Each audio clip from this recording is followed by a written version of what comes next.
pleasure to have you on the podcast. Thank you very much for coming. I absolutely love your bear thing behind you. Yeah, it was a weird gift from a brother. My brother-in-law, he was in Romania, and he bought a teddy. He said, "I'm after getting you a teddy bear." I said, "Okay, that's strange. You're in your 40s. You know, I'm 40. What?" And he bought this, but it's like a taxidermy silly thing. It's all the silly things I put in my shed, basically, Joe. So it's just a bear. It's a bear head, just though. That's all. Yeah. So it's for all the world. It's like a teddy bear taxidermy. Yeah. Kind of weird in a way, but nice because it is actually a teddy bear. My my in-laws, for the audio viewers. And yeah, Joe's eye just went, her in-laws, exactly how you imagine her eye just went. But they sent a picture. They'd gone up to somewhere in the Highlands in Scotland. I live in Scotland and they live in Aberdeen, well, much further up. And it was one of those old hotels, and they're standing by a wall that is just all deer and stag heads. And they put it up all smiling.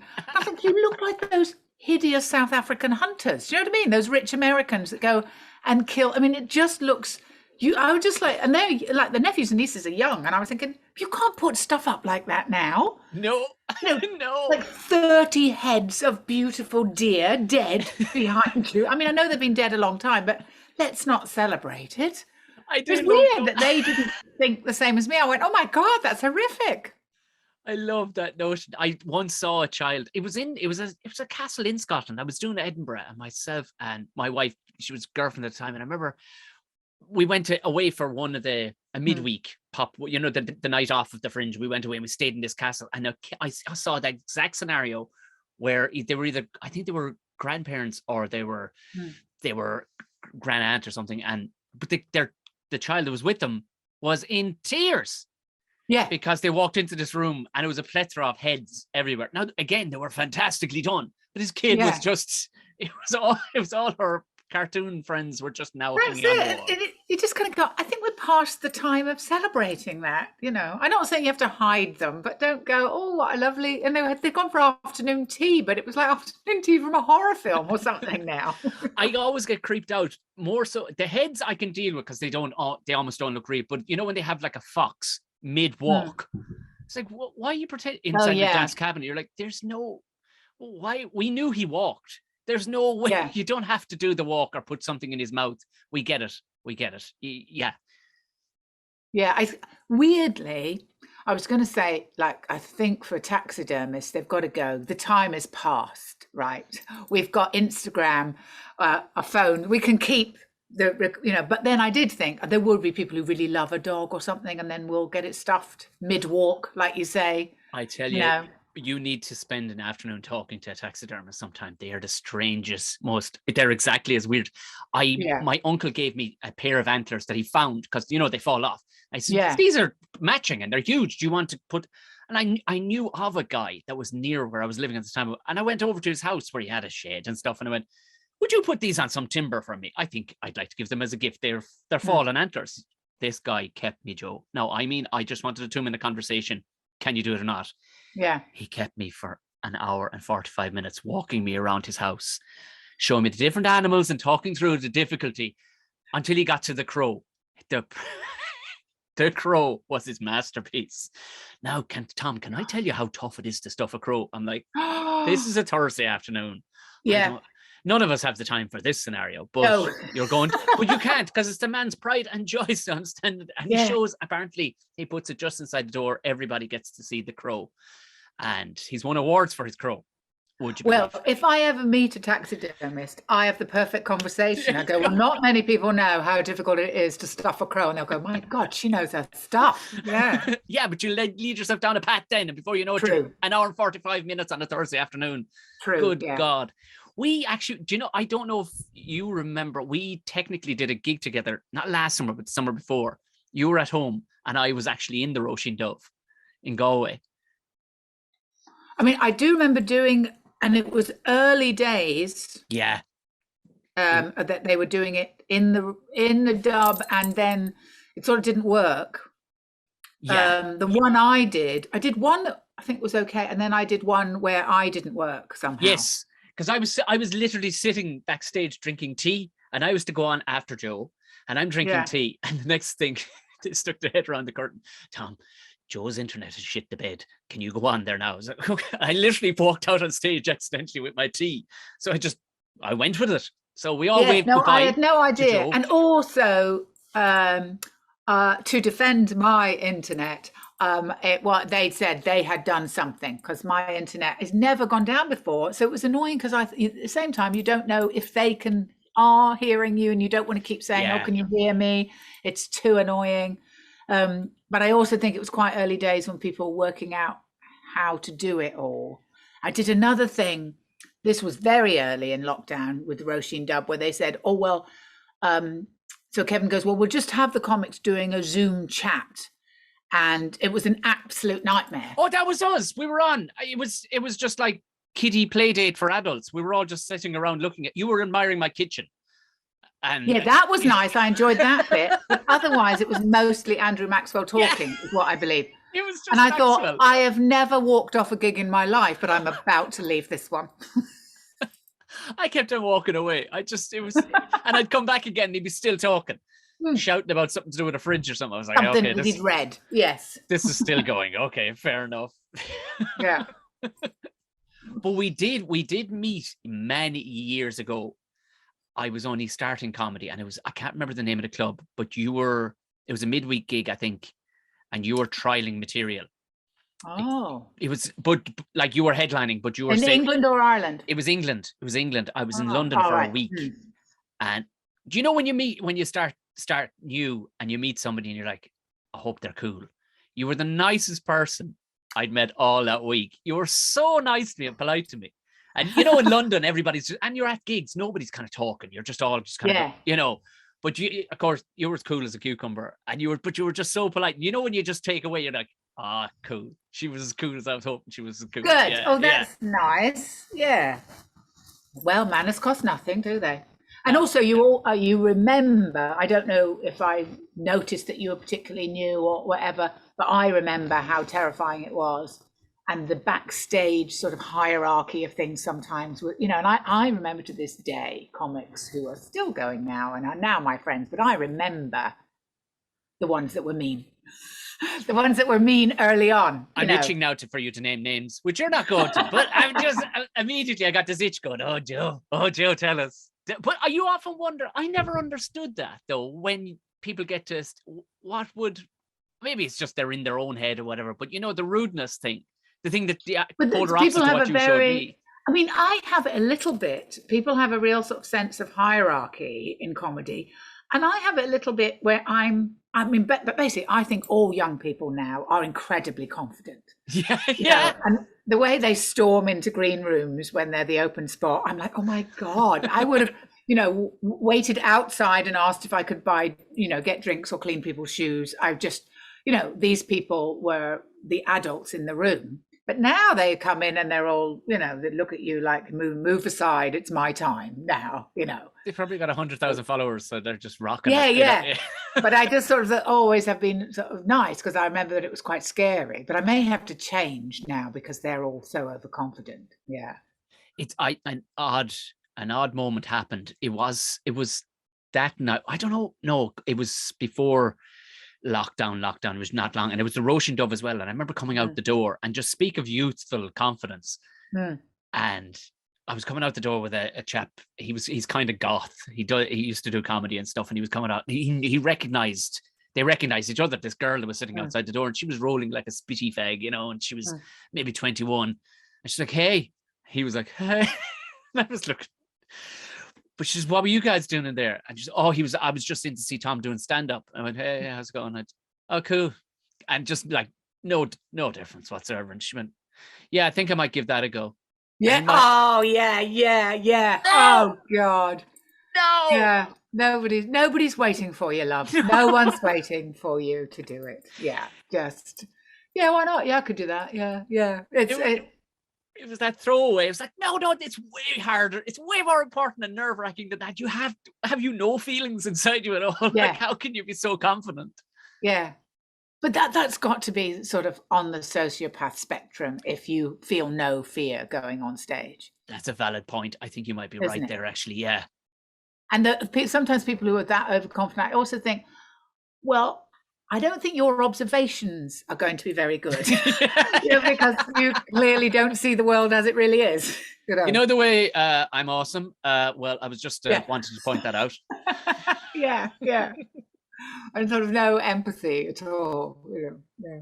But you'll be sad to hear we've moved away from the house that had the lovely kitchen we have. Well, we've moved back down to my parents' home place onto their farm. So things are like a quarter the price here, and I'm still only an hour and 40 minutes from Dublin. So it's an hour and 40. That's nothing, is it? That's great. Nothing. And we're 50 minutes from Cork, so it's and it's a decent spot. But we moved away. But I do miss that.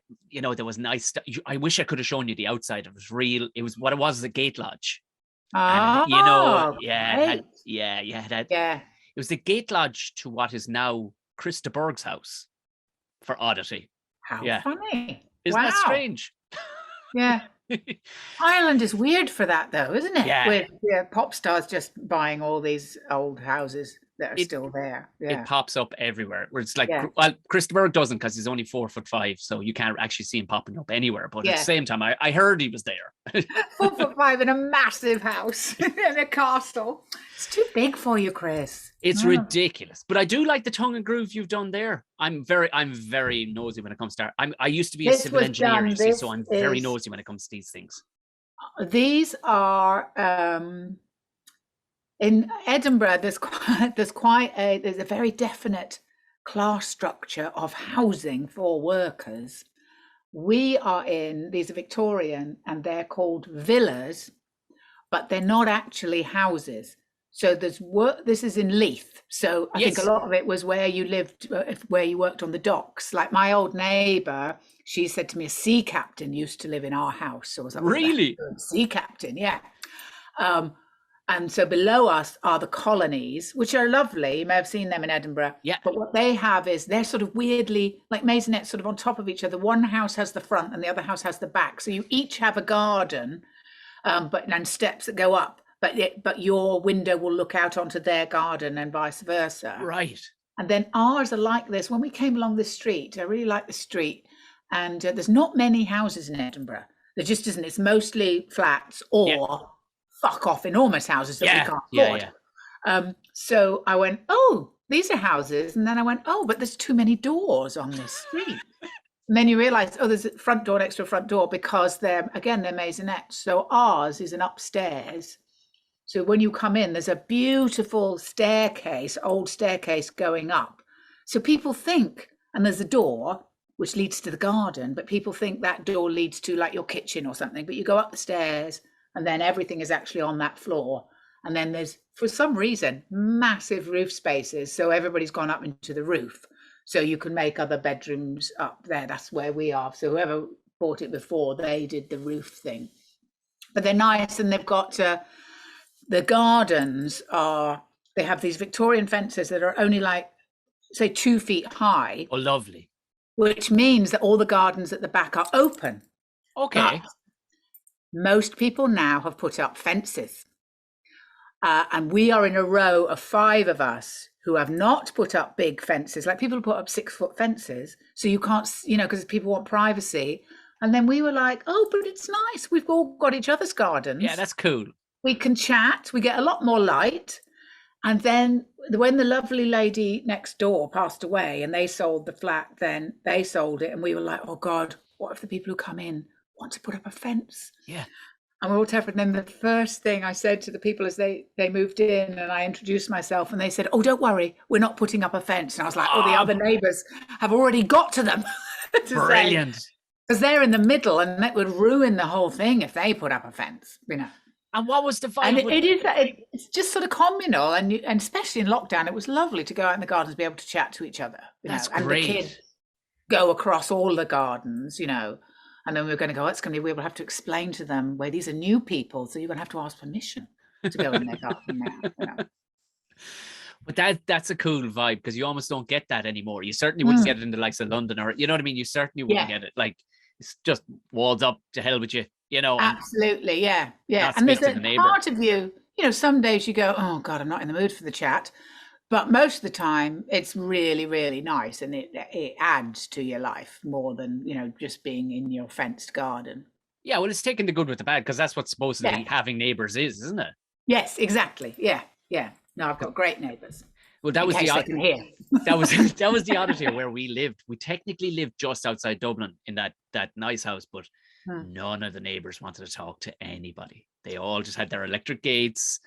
And I knew it was like this. I knew there was a red flag time to move. And my wife is she's from quite a posh part of Dublin, but she saw Tipperary for the first time when she came down here. It was like, this is where I want to move to. This is proper country. Oh, is that where you are, Tipperary? Yeah. Right. My grandmother, where we used to go to when I was a kid, had a shop in Shore Island in Clonmel. You know what? I was speaking to my father this evening, and I said, I'm doing a podcast. And he says, oh, who with? And I said, Jo Caulfield. I says, she's the comic in the UK. Caulfield. Well, I'll tell you something now. And he puts two and two together. I don't know, was it even your grandmother's maiden name? I don't know. But whatever way, he says, is she Irish? I says, well, yeah, she is. Yeah, I'm pretty sure her parents are Irish. This neck of the woods. He straight away, his brain started cogging. I don't know what you're... And then what's weird is with the Caulfield. So that was the shop in Clonmel, because it's funny, I've got a photo of them outside. Pope was their name, my grandma's name, and the shop was Pope's. And it's right just before the bridge. So you would know it if you know Clonmel where it was. And actually the building is still there because people built it and made it into a nice house. And my grandmother had it with my great aunt when they were sort of in their 70s. And I think they sold nothing really then. They sold you didn't have to back then. You could just they had sell a couple of fags and sweets. Sweets and fags they had, and it kept them ticking over. But I've got a second cousin who is a comic from Northern Ireland. My mum's family's from Northern Ireland, and my dad's on one side is all from Northern Ireland, William Caulfield. And he's a comic as well, which is really weird. Because someone said to me, you're not related to William Caulfield. I went, weirdly, I am. Yeah. Really? Yeah. And he's a little more mainstream. We were probably the same age, but I would say he's more mainstream. Like we're friends on Facebook. He'd just put up on Facebook, he was doing a saga cruise, and he does a lot of theatre, like he did Panto. He does Wee Jimmy character. Right. So it's more old school Irish, quite local stuff, so different. Lovely guy, but just weird to go, isn't that weird? That because we didn't get to know each other until I went over to gig in Belfast, and he got in touch and said, let's meet up. Like when we were in our 40s or something. It's just weird that we're both comics. Yeah. Isn't it though? Yeah. That's unbelievable. Because I'm just excited now because I want to tell him the name of the shop, because it's Pope. Because there was a lot of them. They had that, their parents obviously had it for years and years and years. And where it's one of those things where you go, oh, something happened around like the Civil War time, because my grandmother and her sister moved up to Belfast in 1926. And when they died and we were clearing out the shop, we found lots of mounted pictures of, proper taken photographs of Tipperary IRA. Lots of those photos. Then lots of also photos of De Valera. We were going, was it like a low, where when people came in the shop, they would have to go and put the right picture up. Because we thought there's a story here, but we don't know, that they would just look, we're trying to sell to everybody. How can we do that? That is our sisters. And then they went up to Belfast, stayed there for 40 years, and then came back down again when they kind of retired. Yeah, but the shop was always there. Their parents ran it, and my uncle Eddie, great uncle Eddie, he had a bicycle repair place around there as well. So he would do, so people would know him. And my great uncle Jack, everybody knew him in the pubs because he was a horse racing guy. In terms of, he bet on the horses, that was his job. Right. That's all he ever did. And so everybody would know, but I think he would be like a bookies runner and do odd jobs for people, when there was races to go to or bets to be put on and that. So they were all kind of a bit mad. and did odd things. And I've a handful of kind of well-known Tipperary people that I've had on this podcast. I put it to them. I said, is there madness in us? Because anywhere I've ever gone, they've all agreed. And they've all, like one guy, he played rugby for the Lions. He played, he played for Ireland. And he said, I thought they were being racist to me at first. He said, when I started. But as soon as they heard he was from Tipperary, they went, oh, you're all mad bastards. Because that Civil War thing is still there. It's still kind of wired in where you're ready to move to the mountains if you gotta. You know what I mean? Yeah. Well, there was weird things because then my dad was in the RAF, which was very weird to be Catholic in Northern Ireland and then go and join the RAF, like in the sort of mid-60s. But he always had a thing that this was in the 70s, because I am very old. But my mum was like, oh, we know the plan. This was the Cold War. When the siren goes on the base, my dad was always like, get in the car, drive to Ireland. That was always our plan, was get in the car, drive to Ireland. And it was always like, well, we'll go straight to Fishguard, go to Holyhead, get over to Ireland. And we had our way out. And my mum was all like, I don't know what the English people are going to do. Hold on. So you had like preppers, like bug out plan and everything ready to like. Yeah. When the Russians come, this is the plan. Yeah. Because they won't touch Ireland. Nobody touches Ireland. No, it'll be fine. It's fine. But Ireland is much like your grandparents' shop. I think if you look deep into the history, they've played it smart on both sides. They've kind of gone, it's okay. Like they kept Nazi prisoners of war in the Curragh camp, but like they had a fantastic time. Yeah. Now they said, look, we bugged their rooms so we could. We plumosed them, as they would say in Irish. We just plumosed them and just gave them tea and all the stuff they needed just to get stuff out of them, because they figured, well, what's the point in keeping them in terrible? Now it's at the same time there was an argument. Well, you're keeping them in really good stead there. Like they're doing really, but we're the Irish. We're supposed to be the land of 1,000 welcomes. Come on. And then I was reading something and I thought maybe that's what they were doing. It was a lady that nobody would suspect who was running messages. Yeah. And she ran a little shop, and I thought, God, maybe they were doing that then, but nobody. So that's where they were putting up their pictures of the right people for the right time and things, because they were also running, and go, oh, here's your bread, and there's, whatever inside it, and all of that. So yeah, who knows? But it's funny when you speak. You still sometimes, like, I can still hear a hint of an Irish accent in you, because I've heard you do an Irish accent and you nail it. You absolutely, like, it's very rare to meet somebody, but then you find out your parents were Irish, of course. Like, but like Zoe Lyons does a good one as well. Yes, she's very good. Yeah. Did you get the Irish passport? Yes. Yeah, I got it quite early on because I was so enraged by Brexit. I thought, well, I'm getting it just on principle to say that I haven't left. It was that prepper thought in your head, wasn't it? You were like, get to Fishguard, get to wherever I got to go. That's it. Yeah. So I got the Irish passport, and it was simple. I think because I did it early, they weren't quite so inundated with them, and also living in Scotland. Because the form, I was thinking, there's some bits I don't know how to do. And then, of course, it said, there's a post office, only two in the whole, there's one in Liverpool and one in Glasgow, where they do kind of speedy, get your Irish passport here. Of course. Glasgow and Liverpool, yeah. Of course. So I actually went over through to Glasgow, and because I had actually done it wrong, and did it at the counter, and they checked everything, and I had to go and get a gas bill photocopied or something, and they did it there and then.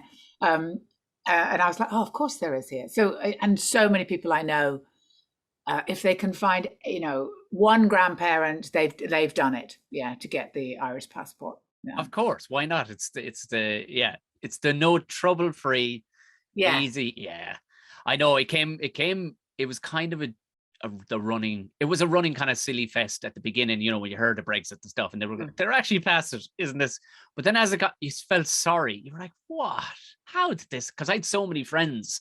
I actually had I had a business, UK business, involved with two friends of mine, and we had to cut ties because of Brexit screwed it. We couldn't get public liability insurance for it because it was like, sorry guys, sorry.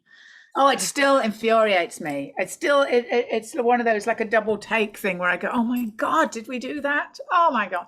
And also people that was weird that we were in our own bubbles, because nobody I know, except one person I was at school with. And then when I looked at her timeline, all her friends were very pro-Brexit, and they are all of a certain type, definitely. Very, not just that they were Tory, but they're just that little Englander thing, that like who've always believed for some reason Europe is a problem, Yeah. And it's all bullshit, absolute bullshit. And what was very weird was some friends of mine who are from Northern Ireland, but they've lived here a long time, and I was going, how could you want to put up borders? Yeah. It always leads to trouble. Don't do it. They had been gone so long, I think, that they didn't. I just couldn't believe that they couldn't see that this was going to cause trouble. Yeah, I spoke with a guy, and he's actually an Orangeman as well, and he voted, for Brexit. I was like, and he was like, but how does that make any sense? He was working for us, actually. He was doing it was an experiences company, and he says, no, it's for Queen, and the Queen doesn't give a fuck. No. What are you talking about? She certainly doesn't give a fuck. Yes. Yeah. And she sure as shit doesn't give a fuck from their roots. Yeah. She sure as shit doesn't give a fuck about any of you. No. But that's all he needed. Just one little sliver of, it'll make you a loyal servant if you do this. He didn't put it into thought of anything. So Northern Irish farmers now are having to bring their milk over the border and sell it now just under the line, because you can sell to Europe when you sell your milk via Ireland. So even ones that would be, an uncle of mine now, he's kind of involved in politics when it comes to farming, and he's speaking with these guys, and they'd be known as loyalists, but they're going, fuck this. Fuck this. This doesn't make any sense at all. I mean, you can only assume it's a money-based thing for the very wealthy. It's somewhere. Somebody's hiding money somewhere. That's the only thing I can imagine, because it doesn't make any sense. Why drive it otherwise? Somebody like that. Well, that was the thing they said. David Cameron thought, and it's exactly that. All those people who wanted an unregulated city, and to be able to move money all here, there, and everywhere. And he was like, "Oh well, we'll do that." And that was for those people, and it's fucked us, And it's also, it's embarrassing. I just think the whole of Europe is going, God, what is wrong with those people? They're just awful. How rude of them to not want to be in the club and then be so unpleasant about it as well. Oh, God. I think I thankfully there is such a broad media now that you do see, and being in Europe and stuff, again, another brother-in-law lives in Brussels, and they do know, they realized that it was an anomaly that happened.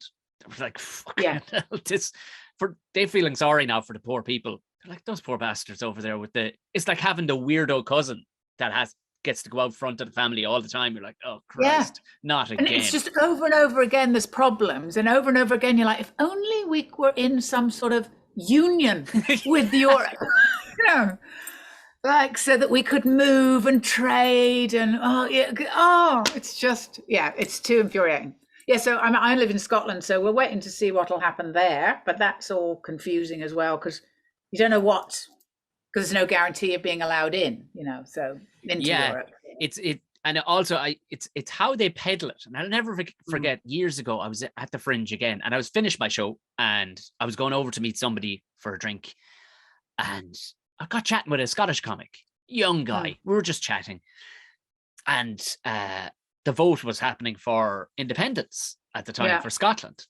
And I said, because you're obviously, just in my head, assuming everybody was Braveheart, going, of course you want independence. And this guy was like, so there's a lot of people. We got to change our money. Fucking change our money. And mate, I'm like, oh, fucking hell. All right. Okay. So they'd sold him the image in his head that it was going to be just too messy.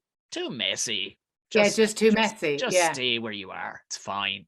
It was a weird time then, because nearly everybody I knew, especially like comics or creative people, were very pro-independence. But they would sort of become, it was like born again Christians. They were so full of hope, and there was no argument you could put up against it. that because they would just like go to the Bible and go, but look, this blue book that they had says this and that and the other. And I was kind of, well, I don't really know. I think because of my background, both my parents being from mixed marriages, I'm very against putting up borders and messing with stuff. But and I'm not nationalistic really. But I was, and it's not my country, so I kept you quiet. haven't even put a fence up at the back of your house. You're that much of a liberal person. I'm so open borders, aren't I? Just take the door off the hinges. Take the door off. We're just let them through. But people were literally running up Arthur's Seat with the saltire. Just craziness. But I envied them because it was so like, what a great dawn. That's new tomorrow. But always those things are slightly scary. Yeah. When anybody is that nationalistic, it's slightly scary. And then afterwards, they literally, friends of mine were in tears, and I had to take it seriously. And I was like, oh no, it must be awful for you. It's terrible. But at the same time, I was going, you couldn't afford it. What the fuck? You need your housing benefit. You get that from London. Yeah. So, So we'll see. It's exciting. I mean, at the moment, I would be happy for that because England has become so horrible. It's. I can tell you from an Irish point of view, the Irish news. Nothing's happening here at the moment, by the way. Yeah, they are loving. Guess what those fuckers are up to now? They are. If there's nothing Irish news loves more than England doing weird shit, they're like, do we do Andrew today or Boris? Which weird posh inbred fucker will we do today? Exactly. Yeah, he's fucking the young ladies. Boris is partying all night in lockdown. It's ridiculous. And the thing today, he said he's had all weekend to think of a good reason. And he said nobody told him that those drinks parties were illegal. Just like, it's so insulting. That's the best you've come up with. You've had all weekend and all your advisors. And that's what they've come up with. Something a 5-year-old would come up with, isn't it? I didn't know. I didn't know. When you said no parties, you meant like no parties. But I often hark back to like friends that are kind of I'd say friends, but they're married to my posh wife's friends, right? And they live in London and stuff, and they go, well, this was strange during they're all in a group chat as people tend to be or whatever. And when Boris had COVID that time, they were actually calling him Boris. They're like, poor Boris has. I'm going, you're from Dublin. What the fuck do you care about Boris if his head explodes? But speaking with them, their husbands, anytime I was over there, and they speak about, in almost in. Isn't it great, this establishment we have? I'm like, no, the class system, the way it's set up, how could you honestly look at him and go, oh, he represents us perfectly? He looks like a walking haystack, went to Eton. So went to Eton tells you everything you need to know. Yeah. They know nothing about the rest of the world. No, not at all. And the horrible thing is that it's gotten worse. So in Britain, and when I say Britain, it is mostly England. Yeah.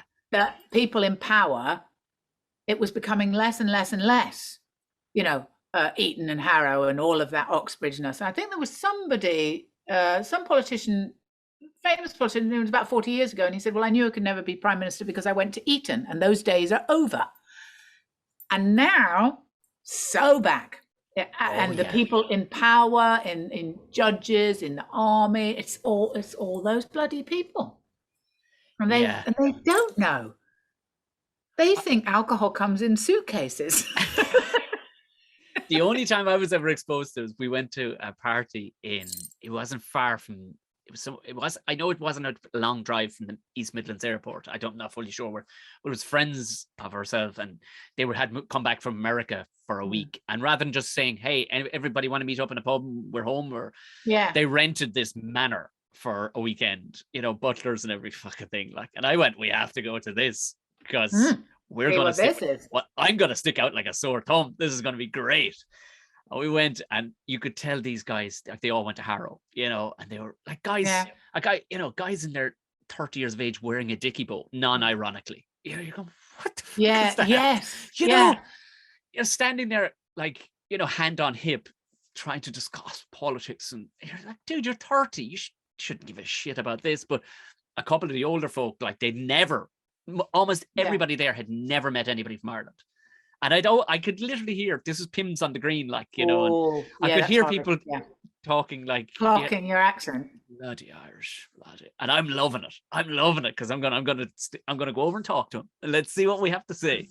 And there was a guy, I got sat at a table because it was like a mini wedding, and he was one of the Whitbreads. You know, they owned all the breweries. And, yeah.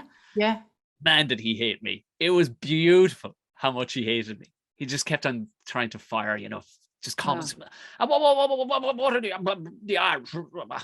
I don't know what the fuck you're saying, dude. Honestly, you've been drinking since... And he was drunk in the middle of the day. He was a drunk because, you know, he had nothing to live for because he was too wealthy. I said, dude, you've been drinking since noon. So just, you know, and the wife hated him. They hated each other. It was brilliant to see it. It was just glorious. I was basking in these people's weirdness for 2 days. We got him really, really drunk that night, myself and my wife. We depth charged all their drinks because they were drinking drinks that we weren't allowed from the bar. Oh. Whitbread had brought his own blend or whatever for all the guys who went, all the Harrow boys. So the kid behind the bar, he was a nice kid. He was working class, but he was trained to be a pilot in the RAF. And I went, do me a favor, will you? Because I asked for one of these bottles. Went, sorry, Mr. Whitbread's only. They're all those pop cork ones. I said, I'll give you 50 quid if you depth charge every one of those at 2 tequilas. Wow. And your man went, keep your money. I'm going to depth charge him with 3. Fuck him. By the end of the night, Joe, we had him singing rebel songs. They didn't know what they were doing. It was one of the funniest things. They were going, come out, you black and tan. They didn't know what it meant. So it's a spectacle from this side to watch it, but almost in disbelief because we've all have so many connections. Like my 2 sisters were born in the UK, you know, that kind of way. So it's So it is, again, it's kind of like the weird cousin. You're going, oh, don't do that. Yeah. Just stay quiet. Bring back the guy that fucked the pig's head. That guy. He wasn't even that weird. I know, isn't that strange that he's not the weirdest? Yeah. Or the worst? Yeah. And it is that awful thing. It's like we're sort of living up to the stereotype of what people think British people are now. And I don't know. I feel sorry for young people because they're now going to grow up in a completely different kind of a country. You know, it'll be interesting to see what it turns out.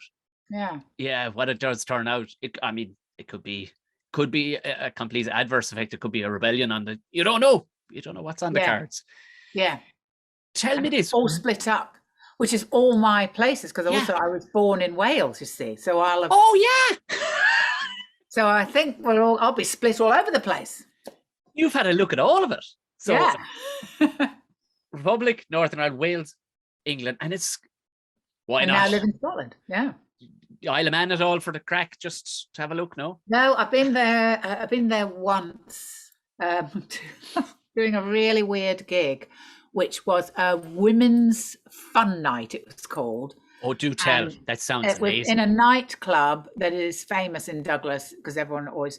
Is it called the Gala or something like that? Big club place, and there was all female comics, and then they had like a sort of male striptease people, Chippendale-ish, but cheaper because not at the same time. Not at the same time because that would be an amazing. We did our show, and then these guys went on, and oh my god, I felt so sorry for them because these women were so drunk and so mean, and. Because one of the guys was the driver and he said, I don't strip anymore. You know, I'm in my mid-40s and I'm just a driver, but one of the guys can't do it. So I've got to do my old act. And it was so tragic.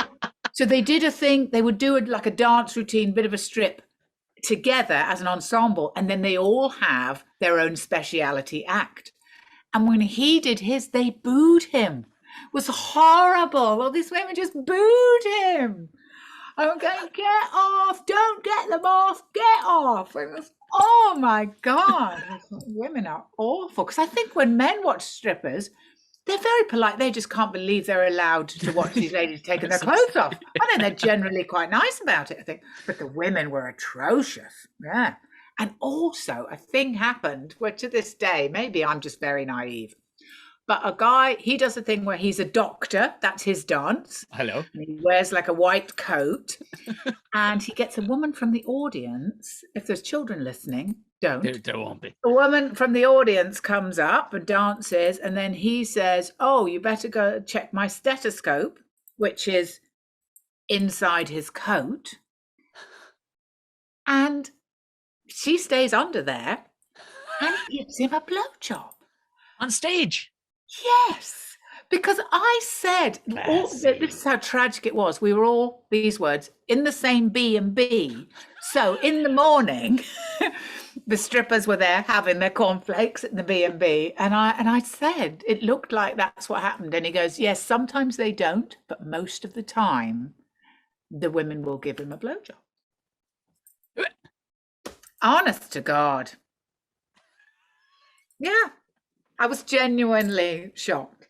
And then what really made me laugh was he said, oh, they're really pumped up, but they're with their mates. They're usually drunk. He goes, well, he said, but sometimes you just want to do your act. You don't want the blowjob. Isn't that great? And I was like, oh, I know what you mean. You just, some days you just go, I'm not in the mood. Just do my act and let me go. Get back to my B&B. I'm a professional. Come on. Just let me, because we've all had them gigs. Okay, not when we get a blowy on stage in front of everybody, but you just want to get through it. You just want to get. Well, that can be a bit like that after a gig, can't it? When people want to have a chat and they want to buy you drinks and be social, and they don't realize that actually you don't want that. You're quite tired now, and when you're traveling, I do really just want to go back to my hotel because, I'm watching, Walking Dead or whatever it is you've loaded up for yourself in your kind of home time back there. And also, I think, well, they think you're going to be that person, that loud, funny person, and I'm not. And then I could just see the disappointment as they go. I know, yeah, because I typically, I would drive to gigs, and it's like, all right, I'm gonna. Can I not get you? No.